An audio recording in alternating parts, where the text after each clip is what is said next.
Good morning.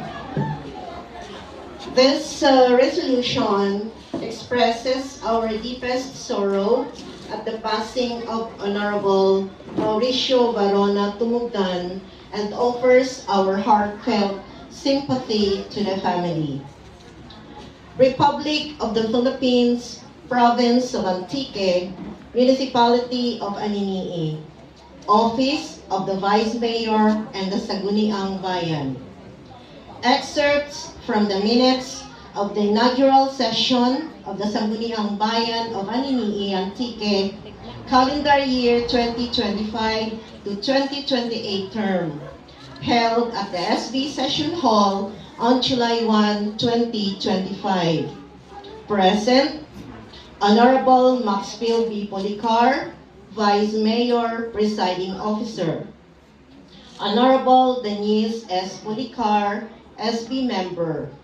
Honorable Genevieve E. Javier, SB Member.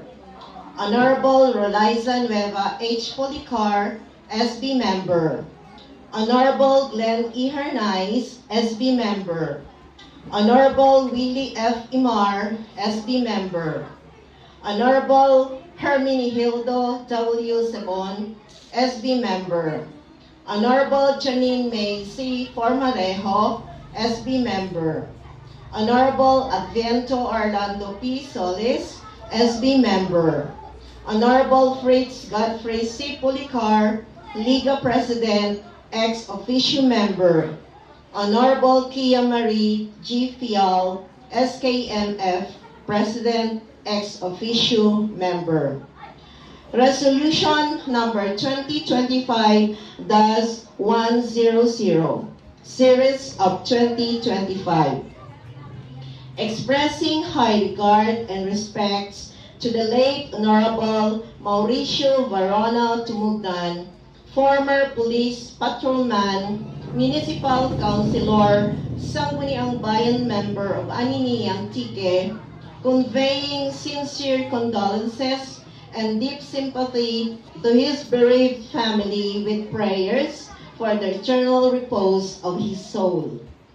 Whereas the demise of Honorable Mauricio Varona Tumugdan, in the grace of the Almighty Father, last June 21, 2025, at the age of 89 years old, had left in sorrow and bereavement his beloved children, Engineer Charity Tumugdan, Maria Glenda T. Ronzairo, Clyde T. Esteliore, and Myra Tumugdan Gelvero, their children and apos, relatives, and friends.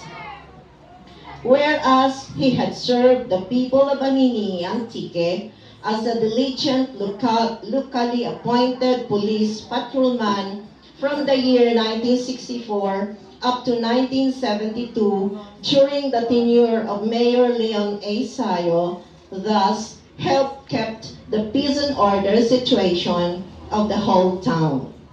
Whereas his willingness to serve his kasimanwas in the whole town of Aninii, Antique did not end when he stopped as a police patrolman because he entered politics as a duly elected municipal councilor under Kilusang Bagong Lipunan or KBL block, so with Vice Mayor Manuel Loresto and Mayor Leon A. Sayo, he performed with utmost dedication and sincerity his duties and responsibilities as a councilor from 1980 to 1983.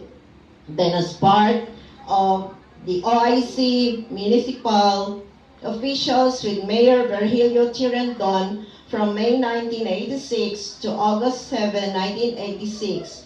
Then later as appointed municipal officials with Vice Mayor Pedro Erespe and Mayor Virgilio Tirendon from August 8, 1986 to November 30, 1987, during the transition period from Marcos regime to the administration President Corazon Z. Aquino.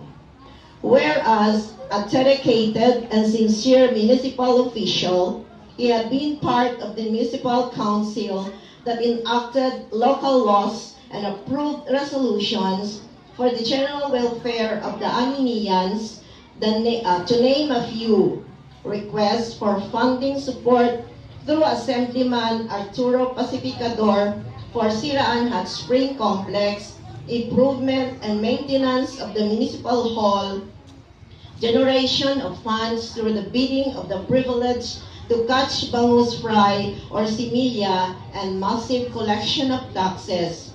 Requested for opening of Ipalhe Barangay High School and hiring of the teachers. Request for hiring of more teachers at San Roque Barangay High School. Request authorities for the apprehension of illegal fishers and promote environmental protection. Adopt the comprehensive zoning regulation of 1983, campaign against illegal drugs and illegal gambling. Whereas, out of his concern for the people of Aninii, Councilor Mauricio V. Tumugdan had initiated to request for the hiring of a rural health physician to serve the health needs of the people and to promote a healthy citizenry. And as chairman of the Aninii Waterworks System, he checked the status of the water systems in the barangays and requested for funds for the repairs and maintenance.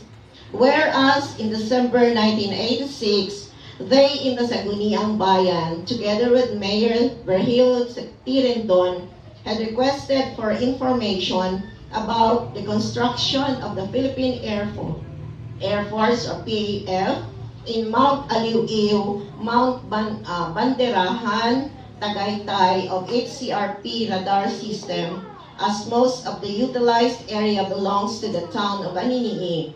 So said property with the buildings and structures were turned over to Aninii by Major Leopoldo S. Acot Jr., PAF Chief last 1993. Whereas Tatay Muring, Nong Muring, Lolo Muring was a loving and caring husband to his wife, Lydia, who unfortunately had gone ahead of him, an affectionate and devoted father and godfather to his children, and a sincere and a hard-working barangay kagawad o Barangay Magdalena, Aninii, Antique. Whereas the municipal barangay officials and municipal employees of Aninii, Antique are one in expressing this note of last respects with gratefulness to the late Honorable Mauricio Varona Tumugdan, who had left his mark on the lives of Aninians, forever to be remembered with his name already etched in the history of the town of Aninii, Antique.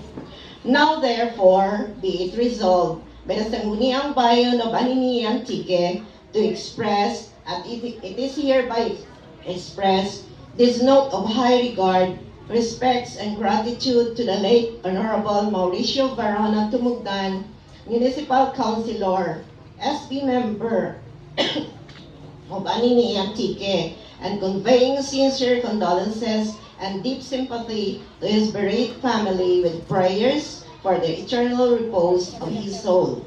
Resolved finally to furnish copy of this resolution, the bereaved Tumugdan family, through Engineer Charity D. Tumugdan, Magdalena, Aninii, Antique.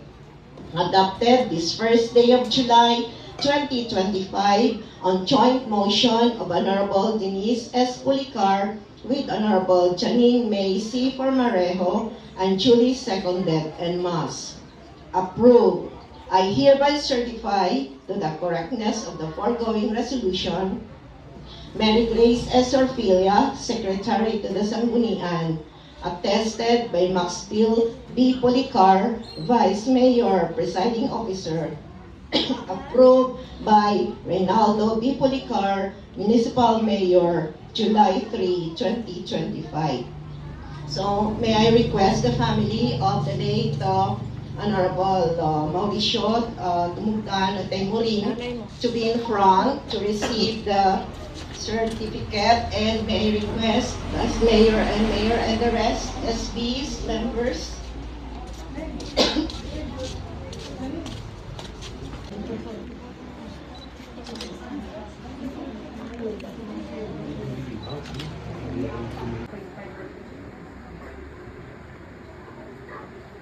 Ang awit na ito ay alay ko sa'yo.